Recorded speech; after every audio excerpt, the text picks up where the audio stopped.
Hi all morning. இது வந்து மார்னிங்லேருந்து afternoon வரைக்கும் என்னெல்லாம் பண்ணுறேன் ஒரு ஜஸ்ட் மாதிரி. இன்றைக்கி வந்து எல்லா லெஃப்ட் ஓவர் காய் வச்சு ஒரு சாம்பார் வச்சுட்டேன் ஃப்ரெண்ட்ஸ். அதுக்கப்புறம் தோசாவும் சாம்பாரும் கொடுத்துட்டா சாப்பிட்டுட்டா. காய்க்கு வந்து இது இருந்தது, பலாக்கொட்டை இருந்துச்சா, அது வேக வச்சு எடுத்துகிட்டு அதுவுமே உருளைக்கிழங்குமே வச்சு ரோஸ்ட் பண்ணேன். அதுவுமே ஒரு சூப்பர் காம்பினேஷனில். அப்புறம் ரசம் கொஞ்சம் வச்சேன்.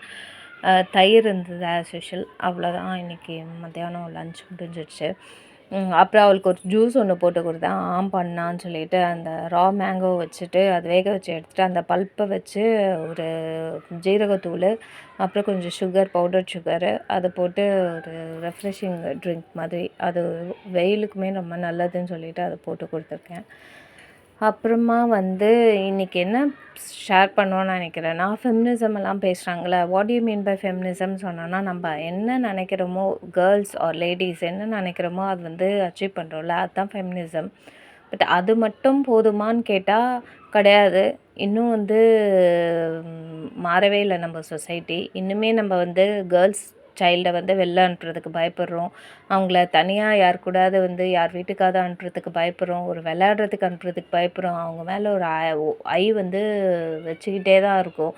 அதெல்லாம் எப்போ மாறும்னு எனக்கு தெரியல. அது மாறணுன்னா கண்டிப்பாக வந்து பாய்ஸ் வந்து ஒரு நல்ல வேல்யூஸோடு வளர்ந்தா மட்டும்தான் முடியும். இனி வர ஜென்ரேஷன் வந்து பாய்ஸ்க்கு வந்து ஒரு நல்ல வேல்யூ வந்து அவங்களுக்கு சொல்லி கொடுத்தா, பேரண்ட்ஸ் ஆர் டீச்சர்ஸ் அப்படி அவங்க மைண்ட்லேயே போய் அது வந்து உள்ளுக்குள்ளேயே வந்து அது வந்து ஃபிக்ஸ் ஆகிடுச்சுன்னா, அவங்க என்ன ஆனாலுமே தப்பான வழிக்கு போக மாட்டாங்க. தப்பான கண்ணோட்டத்தோட பொண்ணுங்களை பார்க்க மாட்டாங்க.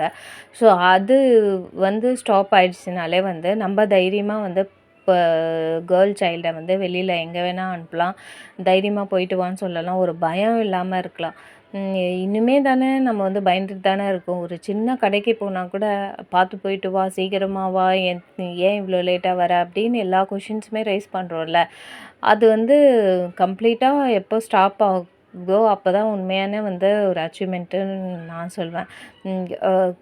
அதுக்கு வந்து முக்கியமான காரணம் பாய்ஸ் பாய்ஸ் வச்சுருக்க பேரண்ட்ஸ் வந்து கொஞ்சம் அடிக்கடி நல்ல வேல்யூஸ் வந்து அவங்களுக்கு சொல்லிகிட்டே இருந்தாலுமே போதும். அதுக்கப்புறம் முக்கியமானது வந்து காட் ஃபியரிங் இருக்கணும். அது என்ன மதமாக இருந்தாலும் சரி, அது அந்த ஒரு கடவுள் நம்பிக்கை வந்துட்டாலே ஈவன் கேர்ள் சைல்டு கூட தான் நான் சொல்கிறேன். கேர்ள்ஸுக்குமே சரி, பாய்ஸுக்குமே சரி, இந்த காட் ஃபியரிங் ஏதாவது ஒன்று அவங்க மைண்டுக்குள்ளே இருந்துச்சுன்னா, தப்பு பண்ணணும்னு நினச்சா கூட அவங்களுக்கு அவங்கள வந்து அதை தடுக்கும் அப்படின்றது ஸ்ட்ராங்காக நான் பிலீவ் பண்ணுறேன். நம்ம எப்போவுமே வந்து ஒரு காட் ஃபியரிங் இருந்துச்சுனாலே, ஐயோ வந்து இது பண்ண வேண்டாமே, இது பண்ணால் தப்பு, இது பண்ணால் வந்து எப்படி இது பண்ணக்கூடாது அப்படின்றது மைண்டில் போய் ஃபிக்ஸ் ஆகிடும். ஸோ நல்ல வேல்யூஸோட பசங்களை வளர்க்கணும். அது கேர்ள்ஸாக இருந்தாலும் சரி, பாய்ஸாக இருந்தாலும் சரி. மெயினாக பாய்ஸ்க்கு நிறைய வந்து வேல்யூஸ் சொல்லி கொடுத்து வளர்க்கணும். அதுக்கப்புறம் வந்து நிறைய வந்து அவங்களுக்கு ஆன்மீகத்தில் கொஞ்சம் ஈடுபாடு அதிகமாக வந்து கொடுத்தானா கொஞ்சம் சொசைட்டி இன்னும் பெட்டராகும் நான் ஃபீல் பண்ணுறேன். இன்னுமே வந்து அந்த தனியாக அனுப்புறது, தனியாக போகிறது, அதெல்லாம் எப்போ பயம் இல்லாமல் போகிறோமோ அப்போ தான் உண்மையான achievement friends. Thank you. Bye. Thank you friends. Share பண்ணுங்கள், சப்ஸ்கிரைப் பண்ணுங்கள் ஃப்ரெண்ட்ஸ்.